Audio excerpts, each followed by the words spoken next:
Selamat datang di channel saya Devan dan senang sekali bisa menjadi teman berpikir untuk teman-teman di channel ini, dan saya selalu akan membawa hal-hal yang terkait dengan topik-topik yang terkait dengan pengembangan diri ya. Sebetulnya ini adalah topik-topik bagaimana kita memaksimalkan potensi, kemudian ide-ide terkait entrepreneurship dan hal-hal yang bisa meningkatkan kualitas hidup untuk teman-teman.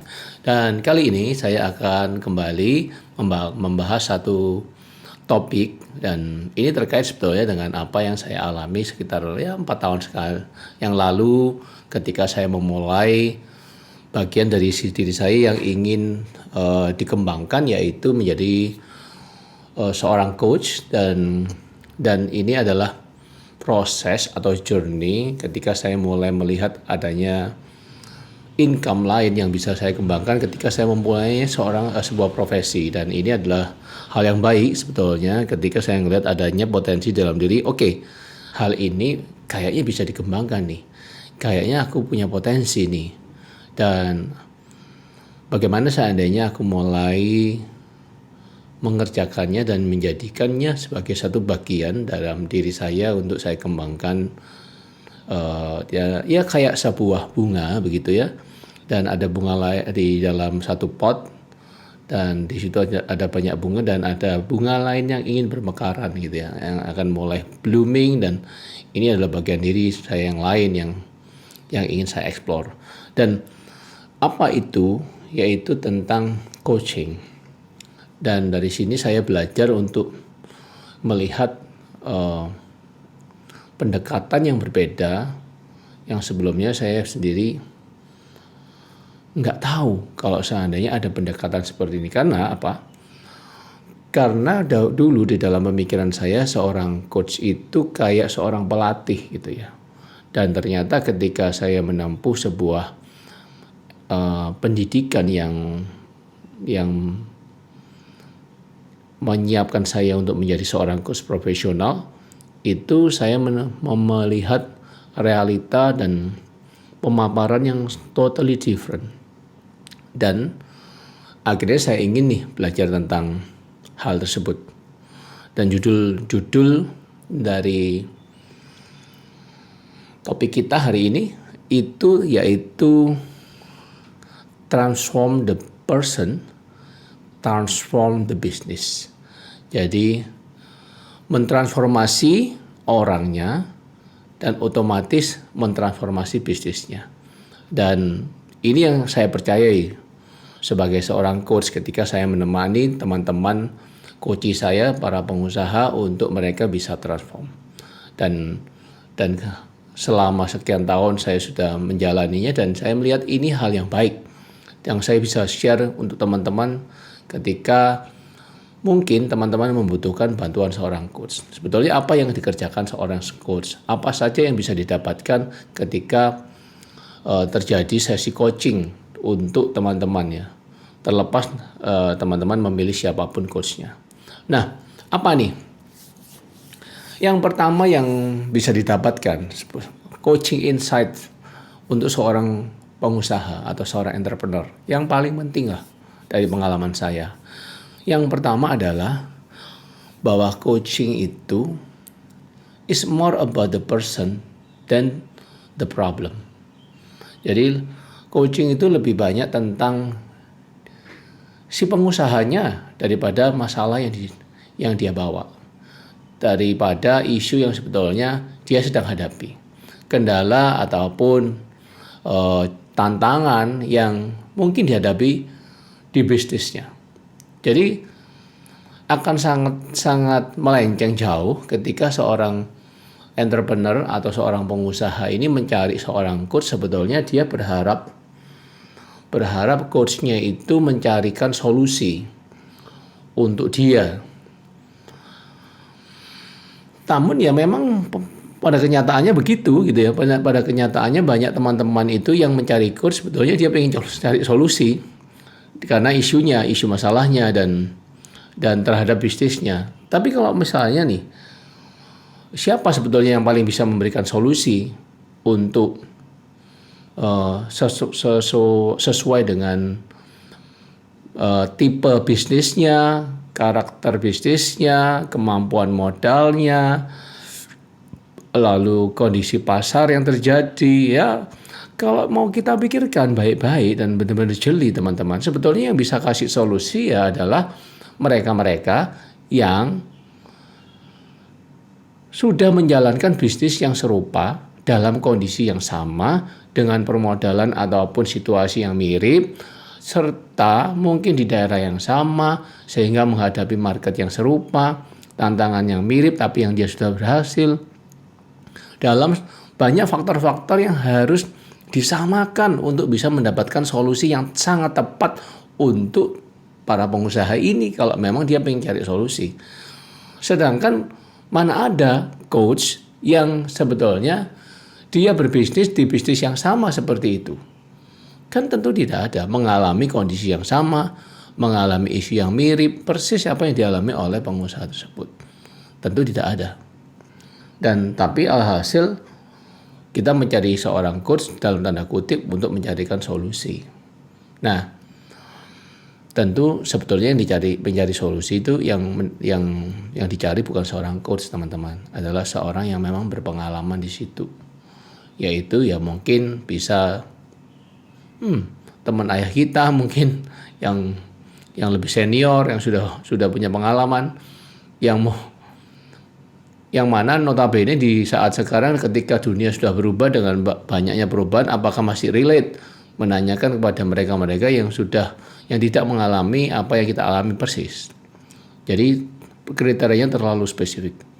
Oleh karena itu coaching menurut saya tidak akan bisa menjawab coaching yang sesungguhnya, kecuali teman-teman mendapatkan seorang motivator yang melabel dirinya coach atau konsultan yang melabel dirinya coach, sehingga dia mengkonsultasi teman-teman dan berusaha mencarikan solusi yang tepat, yang notabene belum tentu tepat. Jadi apa yang saya lihat ketika saya datang dan seorang coaching menemui saya begitu adalah coaching is more about the person. Jadi sebetulnya yang dibutuhkan seorang entrepreneur adalah teman berpikir yang netral. Karena ketika seseorang entrepreneur ini mempunyai katakanlah bisnis A gitu ya, lalu dia sharing dengan seseorang yang tidak netral, mungkin seorang yang mungkin lebih pengalaman di bidang bisnis yang sama, apakah bisa dijamin dalam artian bisnis tersebut, katakanlah peluang bisnis yang dilihat ini katakanlah tidak menjadi salah satu opsi untuk dikembangkan oleh dirinya sendiri atau dicomot ataupun diambil idenya. Ini isu-isu yang sebetulnya muncul. Termasuk apakah ada motif-motif tertentu di balik saran-saran yang diberikan. Dan sebagaimana mungkin saran-saran itu yang diberikan ini cocok betul dengan kondisinya. Termasuk dia membutuhkan seorang teman, seorang entrepreneur membutuhkan seorang berpikir yang tidak judgmental sebetulnya terhadap keadaan yang dihadapi ketika dia itu salah langkah, datang dengan masalah, dan masalahnya itu adalah karena dia melakukan kesalahan, dan tentunya dia butuh seorang teman berpikir untuk bisa menemani dia berproses melewati fase-fase di mana dia itu salah langkah dan gagal. Dan disinilah coaching itu berperan. Disinilah seorang coach ini menjadi seorang teman untuk dia dan berpikir dan melihat serta memikirkan bersama peluang-peluang yang mungkin ada ketika di dalam prosesnya ada hal-hal tertentu yang dia tidak pikirkan tentang bisnis itu. Maka peran coach ini penting. Jadi yang pertama yang dibutuhkan oleh seorang coaching atau seorang entrepreneur terhadap coaching yang bisa diharapkan adalah bahwa coaching is more about the person than the problem. Coaching is more about the entrepreneur, menjadi seorang teman berpikir. Jadi kalau teman-teman butuh seorang teman berpikir, carilah coach, carilah mereka yang memang mumpuni di bidangnya sebagai coach. Terlepas dia punya keahlian yang mirip ataupun dalam arti mempunyai solusi atau tidak terkait isu yang sedang teman-teman hadapi. Ini poin yang pertama tentang coaching. Nah, lalu apa nih terkait dengan transform the person, transform the business. Jadi kalau pengusahanya berubah, otomatis bisnisnya akan berubah. Yang kedua, ketika seorang coachee atau seorang entrepreneur itu datang menemui coachnya, apa yang bisa di-expect? Coaching makes the entrepreneur aware about the situations. Jadi dengan melakukan coaching, entrepreneurnya ini menjadi lebih sadar atas situasinya. Nah, jadi ini yang bisa diharapkan sebetulnya.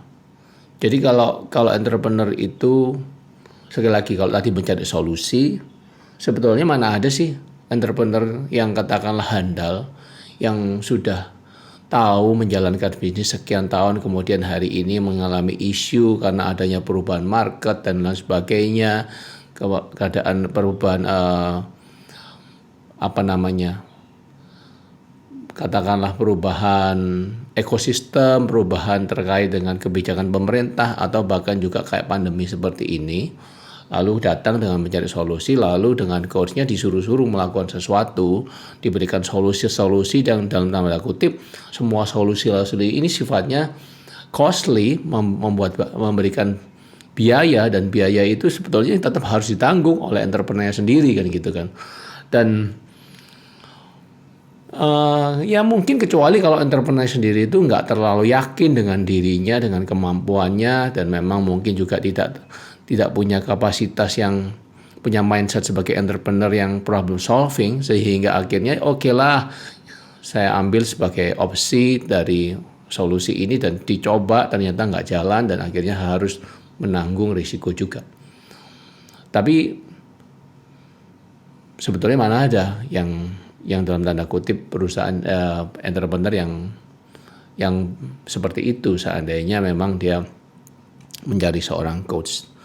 Jadi sebetulnya yang paling penting adalah entrepreneurnya ini paham dulu, menyadari apa yang terjadi sebetulnya, situasinya ini seperti apa yang kejadiannya, apa yang membuat bisnisnya ini saat ini menghadapi isu ini, keputusan-keputusan apa yang sebelumnya yang pernah dibuat yang tidak berjalan, dari mana keadaan-keadaan ini terjadi, faktor-faktor apa saja yang mempengaruhinya, apakah ini faktor yang ada di luar bisnisnya atau sebetulnya faktor-faktor ini ada di dalam bisnis, bahkan mungkin faktor-faktor yang mempengaruhi ada di dalam diri pengusahanya karena dia adalah nakoda dari bisnis ini. Di sesi coaching, seorang entrepreneur itu bisa mengharapkan coachnya membawa dia memetakan sebetulnya situasinya sendiri. Karena ketika si entrepreneur bisa melihat situasinya, teman-teman ini bisa melihat situasinya, teman-teman ini juga akan bisa melihat adanya celah di mana ini masih bisa dijalankan. Adanya opsi dari celah-celah yang mungkin yang masih bisa dikerjakan. Termasuk menemukan solusi sendiri ketika di coaching. Makanya ketika coach yang sesungguhnya sebetulnya tidak menyiapkan solusi. Tidak, justru harus menahan diri memberikan solusi. Karena apa? Karena situasinya belum tentu sama.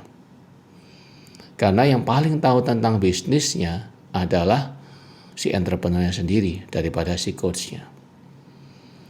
Termasuk keadaan-keadaan yang mempengaruhinya. Jadi apa? Ini yang kedua yang diharapkan dari seorang coach ketika seorang coachee atau seorang entrepreneur mencari dia. Ya ini, sebuah pemetaan terhadap situasi yang sedang dihadapi. Semakin jelas, semakin baik. Semakin detail pemetaannya, si entrepreneur ini akan terbantu dan bisa move on. Karena sebetulnya dia sudah punya solusi. Jadi seorang coach yang baik adalah seorang coach yang melihat bahwa coachnya datang dengan masalah plus solusinya. Sudah ada dalam diri coachnya. Ini yang kedua. Jadi sekali lagi, coach bukan konsultan, coach itu bukan mentor, coach itu bukan trainer, coach juga bukan motivator, bahkan konselor ataupun fasilitator. Dia seorang coach. Oke. Yang terakhir, yang ketiga. Yang ketiga, apa yang baik yang bisa diharapkan dari seorang coach ketika dia didatangi dalam konteks transform the person and transform the business. Begini, coaching itu giving back the clarity, the vision, and the responsibility to the entrepreneur. Jadi di dalam sesi coaching sebetulnya kebanyakan ya umumnya entrepreneur itu datang ketika galau, ketika sudah punya masalah, baru datang kayak cari dokter gitulah. Jadi mikirnya kalau sudah sakit baru cari gitu ya, baru cari solusi, cari dokter. Padahal coach sekali lagi bukan itu. Nah, dan ketika diajak ngobrol sebetulnya dan setelah situasi dan nya dipetakan, yang didapatkan adalah sebuah kejelasan, clarity. Jadi coaching itu mengembalikan yang namanya kejelasan, clarity di dalam melihat segala hal.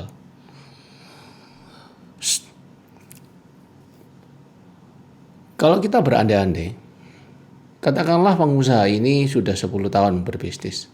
Ini tahun ke-11. Lalu something happen. Berarti 10 tahun dia making very good progress. Di situ dia punya yang namanya kegigihan, dia ingin ada yang ingin dicapai, dia tahu caranya, semua dikerjain, udah very good progress. Lalu di tahun ke-11 something happen dan galau, lalu cari coach. Di sesi coaching, teman yang seperti ini nih, yang dibutuhkan adalah giving back the clarity. Kembalikan itu kejelasan. Kalau kejelasannya kembali, dia akan muncul lagi nih sebagai seorang entrepreneur. Dan dia akan bisa cari tahu solusinya sendiri. Jadi kalau sudah jelas clarity-nya, biasanya ajak si coach. Jadi di dalam sesi, coach-nya akan mengajak si entrepreneur ini untuk memvisioning, melihat kembali, menggambarkan kembali bisnisnya di masa depan maunya kayak gimana. Mau apa yang ingin dicapai. Jadi mulai mikirnya ke depan. Jadi yang tadi kabur, punya masalah, galau, banyak bias di kepala, bingung harus bagaimana, seakan-akan semuanya stuck lagi gitu ya, dan berpikir ada solusi kembali di luar, ada seseorang ataupun pihak lain yang akan menolong sehingga semuanya berubah, atau dia berpikir bahwa ya oke lah, ada satu kondisi yang di luar kendalinya dia yang mempengaruhi, dan saat ini dia berharap kondisi itu bisa berubah dan merubah segalanya.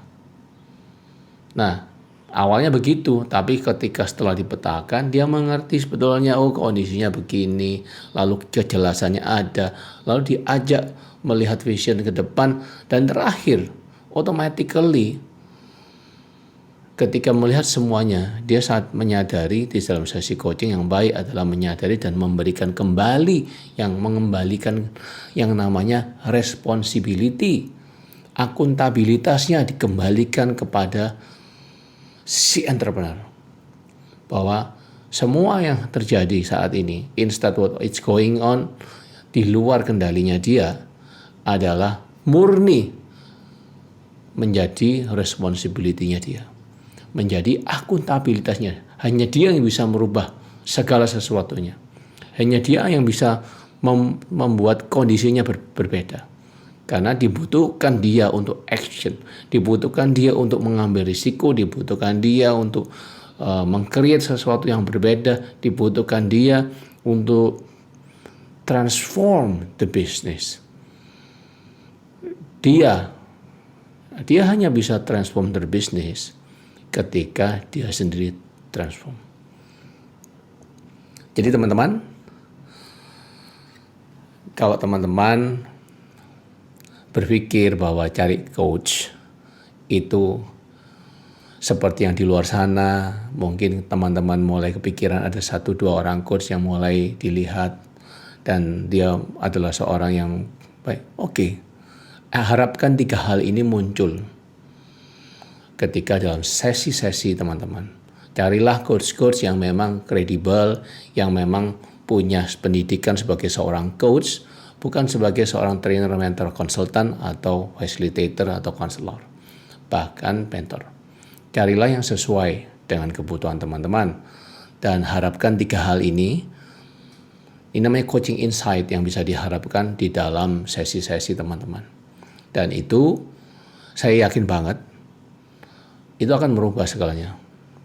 Saya masih ingat ketika sekitar 3 tahun yang lalu dalam satu sesi saya di coaching oleh seorang master coach di Indonesia yang pertama, dan teman-teman mungkin tahu yaitu Mas Alfalak Arsendatama.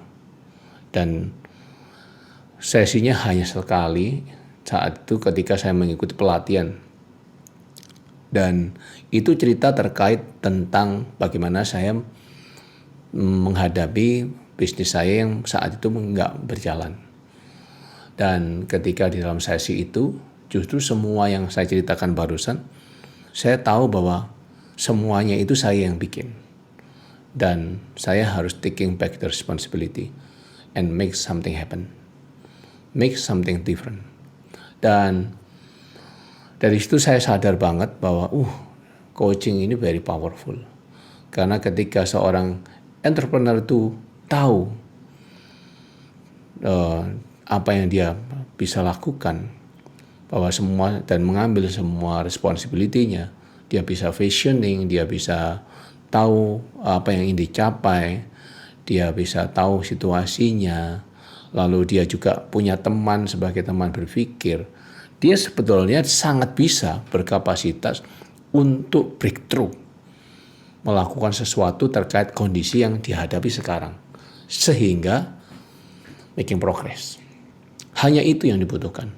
Jadi terlepas dia membutuhkan yang namanya skill, ada tambahan skill, ataupun dia perlu memerlukan yang namanya pengetahuan sehingga dia perlu ikut kelas dan tentu mentoring tertentu, it's okay, it's another thing. Dan coaching is also another thing. Jadi coaching is more about transform the person. Jadi apa yang sudah saya sharekan hari ini teman-teman tentang manfaat coaching untuk seorang entrepreneur sebetulnya adalah 3 hal ini. Dan hopefully bermanfaat dan memberikan wawasan. Dan carilah coach, kalau teman-teman membutuhkan, carilah coach yang baik, yang bisa mengerti bagaimana melakukan coaching yang baik, dan harapkan ketiga hal ini sehingga teman-teman bisa progres. Oke? Senang sekali bisa berbagi dan sampai ketemu ya di sesi selanjutnya. Dan kalau teman-teman merasa sesi channel saya ini bermanfaat, silakan like and subscribe, dan saya akan terus berbagi tentang hal-hal yang trending dan juga inspiring untuk teman-teman sehingga teman-teman bisa berkembang. Sampai ketemu di sesi selanjutnya. Salam.